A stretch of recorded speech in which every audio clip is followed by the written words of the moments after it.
अभी यहाँ पे देखिए सेंटीमीटर स्क्वायर का सपोज हमें मीटर स्क्वायर में कन्वर्जन करना है, तो कैसे करेंगे देखिए।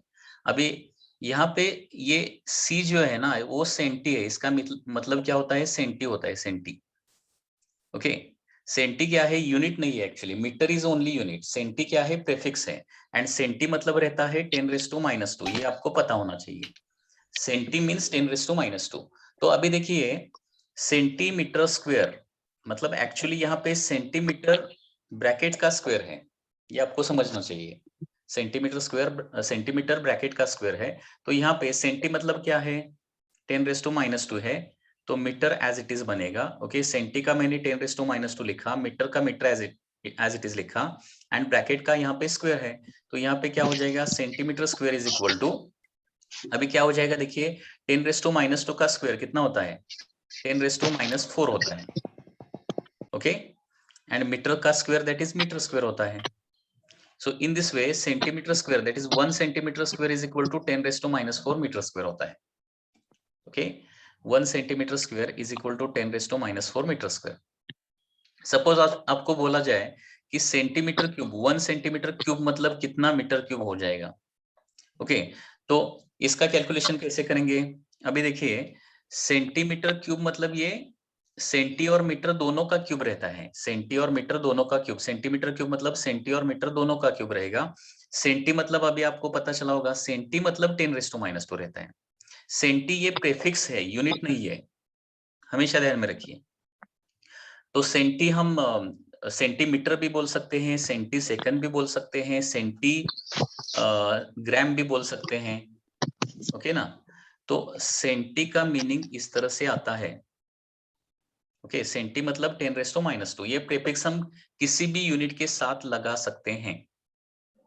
ओके, तो सेंटीमीटर क्यूब हमें सपोज निकालना है, तो सेंटी मतलब 10⁻², मीटर एज इट इज उसका क्यूब हमें निकालना है ना, तो 10⁻²⁵ बेसिक मैथमेटिक्स में मैंने आपको ये पढ़ाया है, 10⁻⁴ मतलब वो दो पावर का क्या होता है, मल्टीप्लीकेशन होता है। सो 10 क्या हो जाएगा, यहाँ पे -6 हो जाएगा।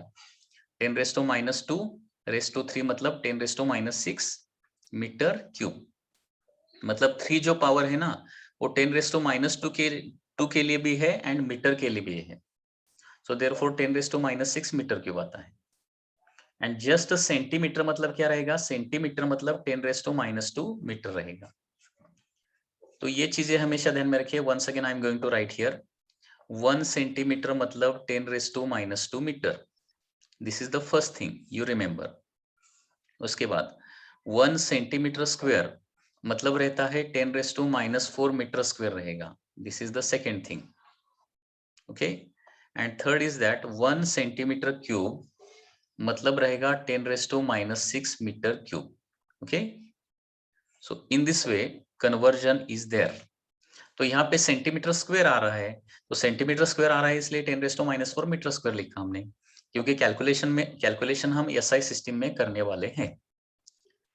Okay students, one more question of longitudinal stress is like this: an object of mass m,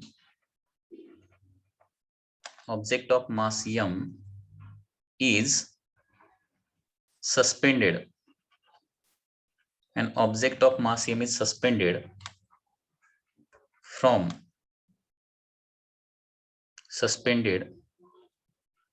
from a rigid support,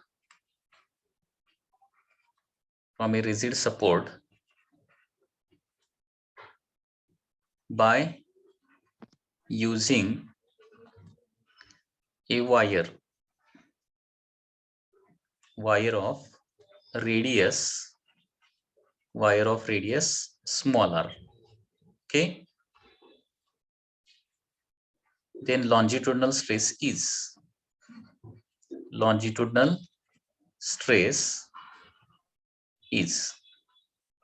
okay.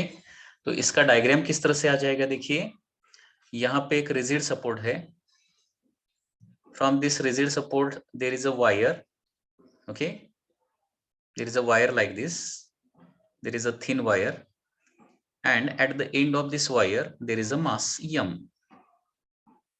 Okay, object of mass m. Okay, so what is given in the question? Object of mass m, object of mass m is suspended from a rigid support by using a wire. So this is the wire, single wire is there, and this is the object which is suspended. तो इस wire में कौन सा stress produce हो जाएगा? First of all longitudinal stress produce हो जाएगा, क्योंकि ये जो ऑब्जेक्ट है, ये ऑब्जेक्ट क्या करेगा? उसका लेंथ इंक्रीज करने के लिए ट्राई करेगा. ओके, द ऑब्जेक्ट और the weight of object is trying to elongate the wire, trying to stretch the wire, trying to increase the length of the wire, and therefore यहाँ पे क्या हो जाएगा? वायर में लॉन्जिट्यूडनल स्ट्रेस क्रिएट हो जाएगा. अभी लॉन्जिट्यूडनल में दो टाइप है, टेंसाइल एंड द कॉम्प्रेसिव. तो यहाँ पे टेंसाइल स्ट्रेस प्रोड्यूस हो जाएगा या फिर कॉम्प्रेसिव प्रोड्यूस हो जाएगा?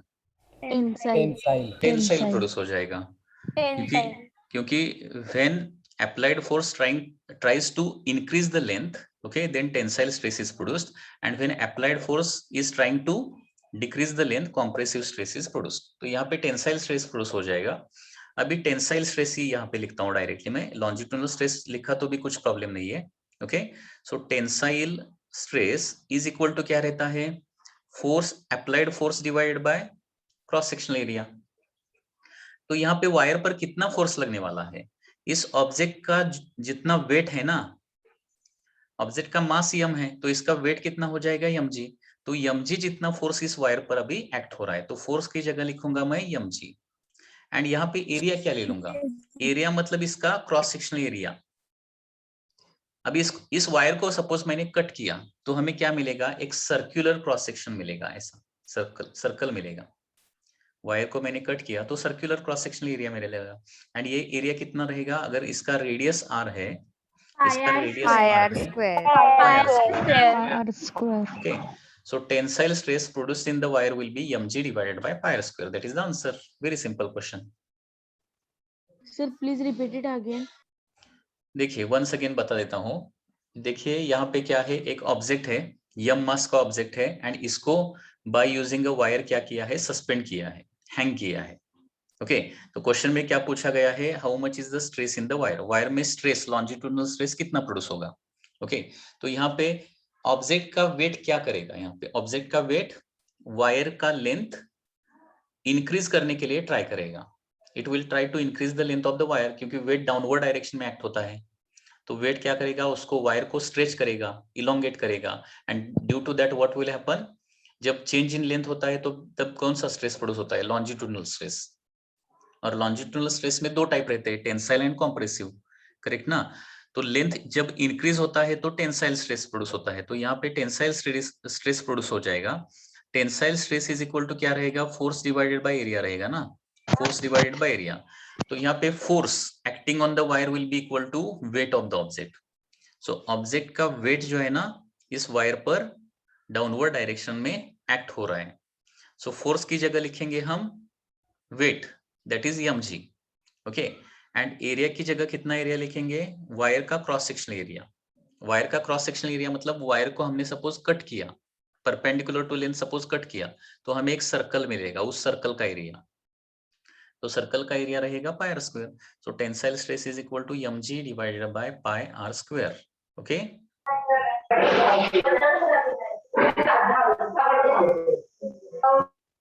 so next concept is the breaking stress. So what is the breaking stress? Breaking stress is nothing but breaking force divided by area रहेगा. This is only this is the equation only from the formula of the stress only. Stress का formula क्या रहता है? Stress is nothing but force divided by area. तो यहाँ पे breaking word is only applied. Okay, so stress is force divided by area, and therefore breaking stress is equal to breaking force divided by area हो जाएगा. So therefore breaking force के लिए formula क्या आ जाएगा? breaking force is equal to breaking stress into area हो जाएगा. Okay, अभी breaking force किस पर dependent होता है? Breaking force depends on first breaking stress. Okay, this is the first thing. It depends upon the breaking stress, and breaking stress किस पर dependent होता है? तो breaking stress material पर dependent होता है. Okay, breaking stress is different for different materials. मतलब copper का ब्रेकिंग स्ट्रेस अलग है, आयरन का ब्रेकिंग स्ट्रेस अलग है. मटेरियल टू मटेरियल ये एक कांस्टेंट वैल्यू रहता है, ओके, एंड हर एक मटेरियल के लिए एक डेफिनेट वैल्यू रहेगा ब्रेकिंग स्ट्रेस का, ठीक है। And second is the breaking force also depends on the area of cross section. मतलब अगर एरिया ऑफ क्रॉस सेक्शन हम डबल करेंगे तो ब्रेकिंग फोर्स भी हमें डबल लगाना पड़ेगा। अगर area of cross section triple है तो ब्रेकिंग फोर्स भी हमें ट्रिपल लगाना पड़ेगा। ओके, तो इस पर क्वेश्चन किस तरह से पूछा जाता है, देखिए सपोज आपको बताया जाए कि suppose there is a wire like this, okay, this is one wire and this wire breaks when force F is applied. Okay, ये वायर हमने लेफ्ट हैंड साइड को फिक्स किया एंड राइट हैंड साइड को मैंने क्या किया है, यहाँ पे फोर्स F लगाया है। Okay, so this wire breaks when force F is applied. Force F लगाने के बाद ये वायर ब्रेक होता है सपोज, ठीक है। अभी फिर एक बार क्वेश्चन पूछा जाए कि सपोज इसका हमने हाफ पार्ट ले लिया, ओके, मतलब this wire is cut into 2 equal parts like this, okay, perpendicular to length, and उसका एक पार्ट अभी हमने लिया, हाफ पार्ट ले लिया है हमने, तो अभी इसको ब्रेक करने के लिए कितना फोर्स लगाना पड़ेगा। Suppose that force is F dash, तो F डैश एंड F के बीच में क्या रिलेशन आ सकता है। F, यहाँ पे ऑप्शन रहेंगे, that is F dash is equal to F/2, उसके बाद F dash is equal to F, third is F dash is equal to 2F, and last option is F dash is equal to 3F. So which one is the correct answer? What do you think?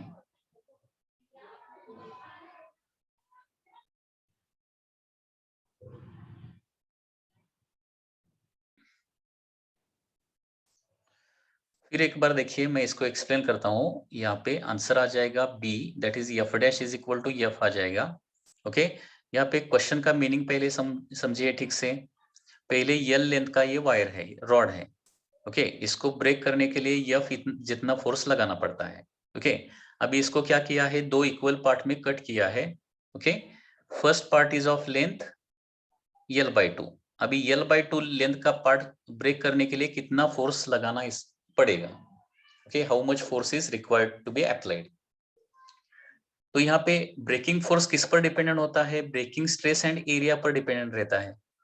Okay, तो यहाँ पे breaking stress change हो रहा है क्या, breaking stress change नहीं हो रहा है।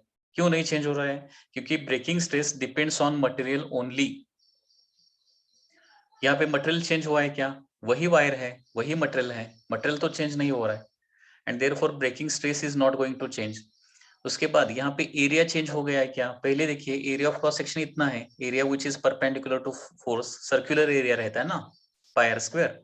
तो यहाँ पे एरिया पाई आर स्क्वायर है एंड यहाँ पे भी एरिया पाई आर स्क्वायर ही है, क्योंकि रेडियस पहले जितना था उतना ही रेडियस अभी है। तो ब्रेकिंग स्ट्रेस भी नहीं चेंज हो रहा है, एरिया भी नहीं चेंज हो रहा है, तो ब्रेकिंग फोर्स चेंज नहीं होगा। So breaking force depends on, okay, first is the material and second is the area of cross section. Material and area of cross section यहाँ पे दोनों चेंज नहीं हो रहा है, and therefore breaking force is going to remain as it is, that is F dash is equal to F, that is the answer. आता या problem मध्ये व्यवस्थित लक्षात घ्या, सुरुवातीला लेंथ किती होती, L होती, नंतर लेंथ L/2 झाली आहे, परंतु ब्रेकिंग फोर्स लेंथ वर डिपेंडेंट असतो का, नाही। लेंथ हाफ असू दे, 1/3 असू दे, लेंथ 2 टाइम्स होऊ दे, ब्रेकिंग फोर्स लेंथ वर अजिबात डिपेंड नसतो, एंड देयरफॉर ब्रेकिंग म्हणजे लेंथ चेंज झाली तरी ब्रेकिंग फोर्स चेंज होणार नाही। Okay, so breaking force is not going to change when length is going to change. So breaking force कशावर डिपेंड असतं, ब्रेकिंग स्ट्रेस आणि एरिया या दोन गोष्टीवरच डिपेंड असतं। म्हणजे ब्रेकिंग फोर्स कधी चेंज होणार आहे, ब्राइटनेस सगळा डाउन करतो मी। ओके, ब्रेकिंग फोर्स कधी चेंज होणार आहे, एकतर ब्रेकिंग स्ट्रेस चेंज व्हायला पाहिजे किंवा एरिया चेंज व्हायला पाहिजे, तरच लेंथ चेंज झाली तर ब्रेकिंग फोर्स चेंज होत नहीं। वन मोर एग्जांपल, इसी का और एक एग्जांपल ले लेंगे। वंस अगेन देखिए, suppose there is a rod like this, okay, it has radius R and it has length L, suppose, okay, length L, and इसको मैंने क्या किया है, एफ फोर्स लगाने के बाद ये ब्रेक होता है, एफ फोर्स लावल्यावर हा ब्रेक होतोय suppose. Now suppose this rod is cut into 2 equal parts along the length. इसको अलोंग द लेंथ इसको 2 पार्ट्स में कट किया है. कैसे? यहां से कट किया है, ऐसे अलोंग द लेंथ उसको कट किया. तो अभी इसमें क्या हो जाएगा, लेंथ तो उतना ही रहेगा लेकिन एरिया क्या हो जाएगा. पहले अगर एरिया ए था, रेडियस की जगह हम एरिया के बारे में थिंक करेंगे. पहले अगर एरिया ए था, अभी एरिया क्या हो जाएगा, a/2 हो जाएगा. अभी इसको ब्रेक करने के लिए सपोज फोर्स एफ डैश लगाना पड़ता है. तो एफ डैश और एफ के बीच में अभी रिलेशन क्या आ जाएगा, अभी बताइए.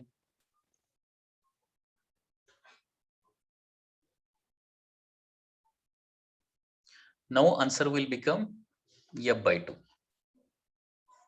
करेक्ट ना. कारण लक्षात घ्या, ब्रेकिंग फोर्स हा ब्रेकिंग स्ट्रेस आणि एरिया या दोन गोष्टीवरच डिपेंडंट असतो, हे लक्षात ठेवायचं. ओके. ब्रेकिंग फोर्स जास्त किंवा कमी कधी होणार आहे, जर ब्रेकिंग स्ट्रेस चेंज झालं किंवा एरिया चेंज झाला तर. फर्स्ट एक्झाम्पल मध्ये ब्रेकिंग स्ट्रेस पण चेंज होत नाही, एरिया पण चेंज होत नाही. करेक्ट ना. And in second example what is happening, breaking stress is going to remain as it is, क्योंकि material is going to remain as it is. Breaking stress तेवढंच राहते, परंतु एरिया इथं हाफ व्हायला लागलाय. Okay. Suppose third question is like this. There is a single wire of length L and area of cross section A, and when force F is applied on this wire, okay, it breaks. Suppose F force लगाने के बाद ये break होता है. अभी मैंने क्या किया, यहाँ पे सिमिलर 3 वायर्स ले लिया, 3 वायर्स आइडेंटिकल. ओके. हर एक का लेंथ 2L है. लेंथ मैंने बढ़ाया है, हर एक का लेंथ कितना है, 2L है. एंड हर एक का एरिया ए एंड ए है, एरिया ऑफ क्रॉस सेक्शन. अभी तीनों को एक साथ ब्रेक करने के लिए मुझे कितना फोर्स लगाना पड़ेगा. लेंथ भी डबल की, लेंथ डबल किया है. ओके. एंड हर एक वायर का एरिया उतना ही है. So how much force, that is F dash, should be applied so that the all the 3 wires break at a time. Okay. तो यहाँ पे एफ डैश के लिए आंसर रहेंगे एफ, 2F, 3F, 4F. तो इसमें से आंसर क्या आ जाएगा.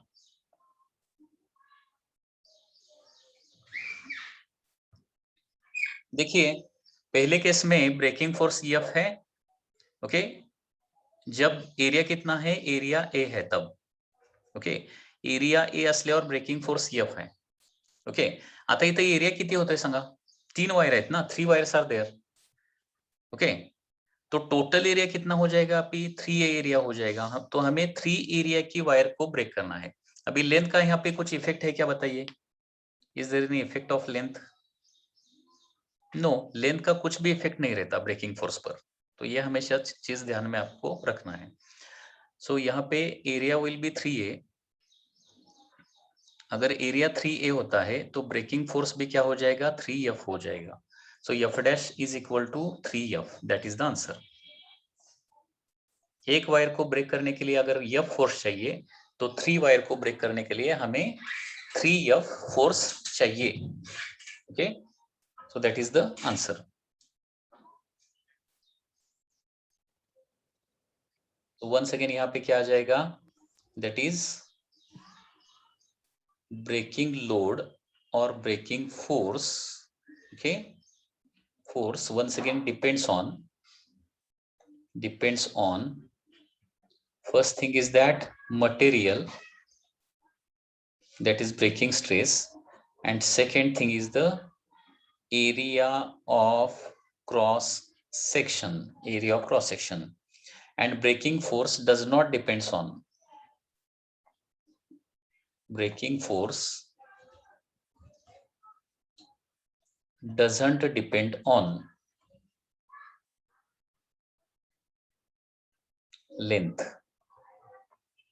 लेंथ ऑफ वायर पर डिपेंड नहीं रहता.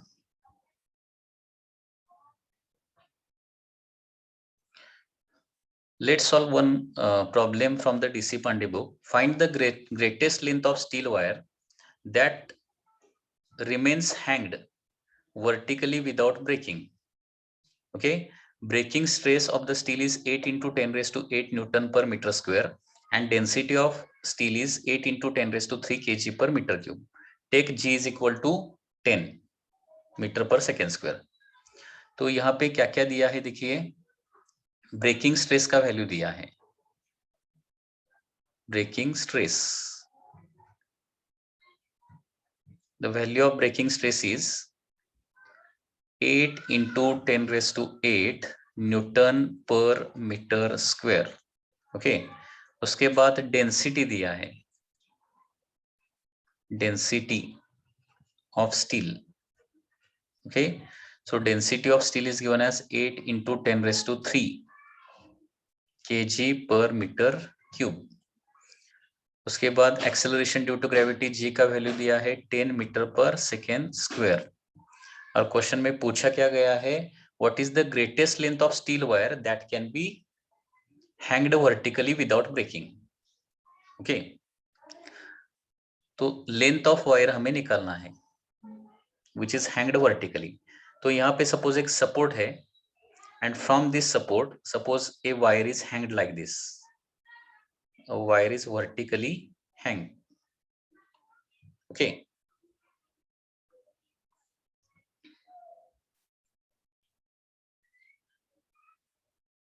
अभी यहाँ पे क्या हो जाएगा, इस वायर का जो वेट है, वायर का वेट ये डाउनवर्ड डायरेक्शन में एक्ट हो जाएगा. वायर का वेट कितना रहेगा, that is m into g. Okay, wire का weight mg will act in a downward direction and ये वायर का वेट क्या करेगा, इस वायर को ब्रेक करने के लिए ट्राई करेगा. ओके, एंड इसका एरिया ऑफ क्रॉस सेक्शन कितना रहेगा, area of cross section suppose A रहेगा. Area of cross section is suppose A, that is pi r square रहता है ना. इसका अगर रेडियस हमें पता है तो इसका हम एरिया ऑफ क्रॉस सेक्शन निकाल सकते हैं. ओके, तो वंस अगेन देखिए यहाँ पे ब्रेकिंग स्ट्रेस का फॉर्मूला क्या रहता है, breaking stress is equal to breaking force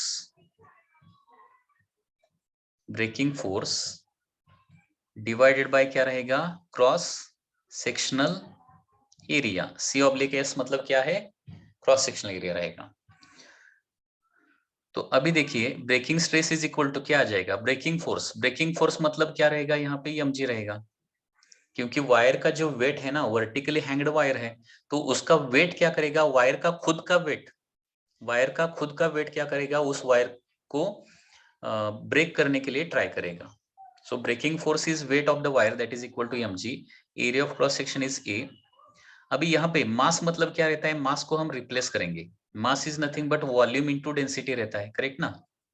mass of any object, क्योंकि डेंसिटी क्या रहेगा, because density is nothing but mass divided by volume रहता है ना.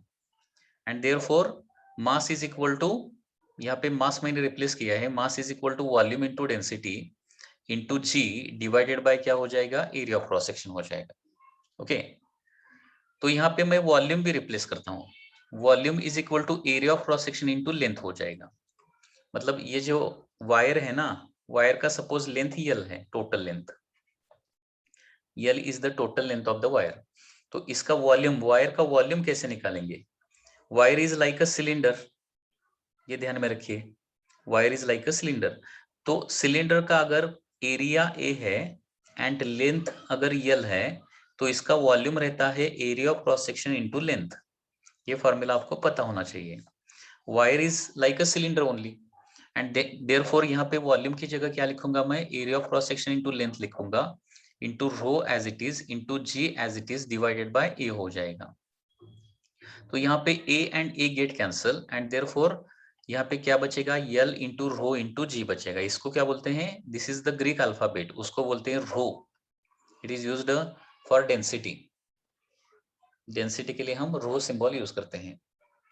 So this is the formula for breaking stress in case of the hanged wire. Okay, so hanged wire में breaking stress के लिए formula क्या रहेगा, L rho G. तो हमें यहाँ पे क्या पूछा गया है, लेंथ ऑफ दैट वायर निकालना है हमें, लेंथ. तो यहाँ पे लेंथ निकालना है तो L इज इक्वल टू क्या हो जाएगा, that is breaking stress, length हो जाएगा breaking stress divided by, okay, rho into g हो जाएगा. तो ब्रेकिंग स्ट्रेस का वैल्यू तो हमें दे दिया गया है। ब्रेकिंग स्ट्रेस कितना है 8 × 10⁸ डिवाइडेड बाय रो कितना है, रो मतलब डेंसिटी 8 × 10⁻³ है एंड जी का वैल्यू हमें 10 लेने के लिए बोला गया है। तो यल इज इक्वल टू क्या हो जाएगा 8 गेट कैंसल, तो 10⁸ डिवाइडेड बाय 10⁻⁴ हो जाएगा ना, तो 10⁻⁴ मीटर इज द आंसर। तो 10⁻⁸ डिवाइडेड बाय 10⁻⁴ हो जाएगा, 10⁻⁸ बाय 10⁻⁴ मतलब 10⁻⁴ will be the final answer. 10⁻⁴ मतलब 10,000 मीटर, दैट इज 10 किलोमीटर। इस तरह से हम लिख सकते हैं 10 किलोमीटर। तो स्टील वायर का मैक्सिमम कितना लेंथ हम वर्टिकली हैंग कर सकते हैं 10 kilometre, not more than that. अगर लेंथ इससे ज्यादा होता है तो वायर क्या हो जाएगा, ब्रेक हो जाएगा। कहां से ब्रेक हो जाएगा, it will break from the top most point. जो टॉप मोस्ट पॉइंट है ना, टॉप मोस्ट पॉइंट से वायर ब्रेक हो जाएगा अगर length become more than 10 kilometre. Okay, a rod has radius of 100 millimeter. Radius of the rod is given, that is 100 millimeter. तो यहाँ पे 100, यहाँ पे मिली क्या है, जैसे सेंटीज प्रेफिक्स रहता है, ओके सेंटीज प्रेफिक्स, वैसे ही मिली क्या है, प्रेफिक्स है। एंड मिली मतलब क्या रहता है 10⁻³ रहता है metre. So 100 × 10⁻³ metre, this is the radius. Length is 10 centimetre, length कितना है 10 सेंटीमीटर है। सो 10 इंटू क्या लिखेंगे, सेंटी मतलब 10⁻² and metre as it is. Okay, 100 Newton force compresses along its length. There is a force which is a compressive force. It is 100 Newton. Calculate longitudinal stress.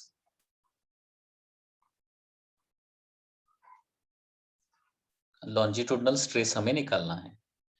Okay, अभी बताइए longitudinal stress का formula क्या है, force upon area. Force upon cross sectional area. हाँ, अभी force divided by area कितना लिखना पड़ेगा यहाँ पे, πr²। ओके, क्योंकि रॉड या फिर वायर का रेडियस अगर हमें दिया है तो एरिया ऑफ क्रॉस सेक्शन आता है πr²। ओके, तो यहाँ पे वैल्यूज हमें प्लेस करना पड़ेगा। फोर्स है 100 pi as it is into radius square, तो रेडियस स्क्वायर मतलब कितना हो जाएगा। अभी यहाँ पे देखिए 100 × 10⁻³ को मैं लिखता हूँ 10⁻⁻1 मीटर लिखता हूँ। ओके, क्योंकि 100 मतलब 10⁻² रहता है, 10⁻² इंटू 10⁻³ मतलब 10⁻⁻1 हो जाएगा। ओके, तो ये है रेडियस 10⁻⁻1, तो इसका स्क्वायर।